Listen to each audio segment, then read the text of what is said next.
Ce soir, je vais commencer par vous partager des témoignages dans le livre Frères et Sœurs.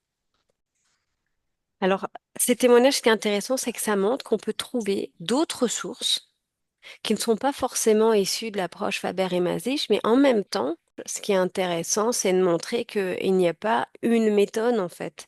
C'est que si on comprend le fondement d'une communication humaniste, eh bien, on peut appliquer ces manières de communiquer à tous les êtres humains en relation, que ce soit Faber et Maslich, la communication non violente, la méthode Gordon, l'atelier des parents. Il y a beaucoup de transversalité et c'est l'art du dialogue qui invite à une forme de bienveillance mutuelle.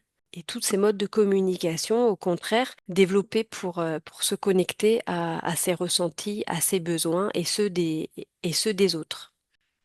Donc on contribue au bien-être des personnes et à son propre bien-être. Et donc le premier témoignage que je vais vous lire est le suivant, c'est une histoire à table.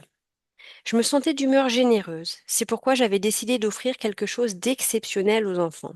Ils pourraient manger leur repas sur les tables pliantes dans la salle de séjour en regardant la télé. Ils étaient ravis. Ils ont couru attendre leur sandwich devant la télé. À peine étaient-ils arrivés là-bas que j'ai entendu un cri perçant. Ils se disputaient pour avoir la même chaise. Après un moment, Clément a abandonné parce que Chloé était plus âgée et plus forte. Et elle a obtenu, de force, la chaise convoitée. Clément est revenu à la cuisine en criant et en pleurant. Il voulait que je l'accompagne pour aller réclamer la chaise à sa place. J'étais tentée d'y aller parce que Chloé réussit toujours à obtenir ce qu'elle veut. Mais j'ai plutôt dit, Clément, je vois à quel point tu es fâché, et je pense que tu devrais dire à Chloé comment tu te sens. Il est retourné dans la salle de séjour pour l'affronter. C'était comme l'envoyer au lion. J'ai entendu un langage tellement abusif de la part de Chloé que j'ai accouru en disant, pas d'injure dans cette famille. Elle s'est adressée à moi. Il est gâté, il a toujours cette chaise-là. Je peux jamais en profiter. Alors j'ai dit, j'entends à quel point c'est important pour vous deux. Puis j'ai éteint la télé et j'ai annoncé, c'est à Clément et toi de trouver une solution. Elle a compris mon autre message. Pas de télé avant d'avoir trouvé la solution.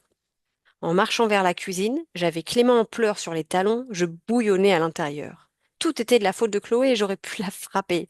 Mais sans grand espoir, j'ai décidé de donner une autre chance au processus. J'ai dit assez fort pour que Chloé m'entende. Je suis certain qu'ensemble, vous pouvez trouver une solution. Si vous essayez vraiment.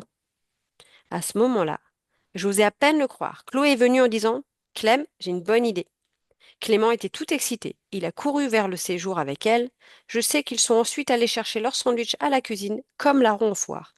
Je ne sais pas comment ils ont résolu la question, mais je m'en fiche. Je suis tellement fière de ne pas avoir pris parti. Vous en dites quoi?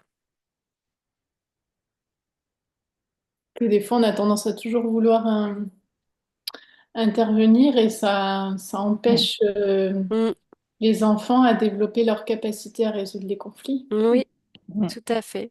Elle est quand même intervenue d'une certaine manière, mais sans s'immiscer dans la résolution de problèmes. Elle a donné un cadre, en Elle fait. a donné un cadre, exactement. Et elle a commencé par reformuler les ressentis de l'un et de Ah l'autre. oui, ça oui. Et elle les a même pris à part, ce qui peut être une bonne chose. Parce que vous verrez que plus ils sont petits, plus c'est difficile de les confronter de manière simultanée, surtout quand on est dans le vif de l'action et de l'émotion.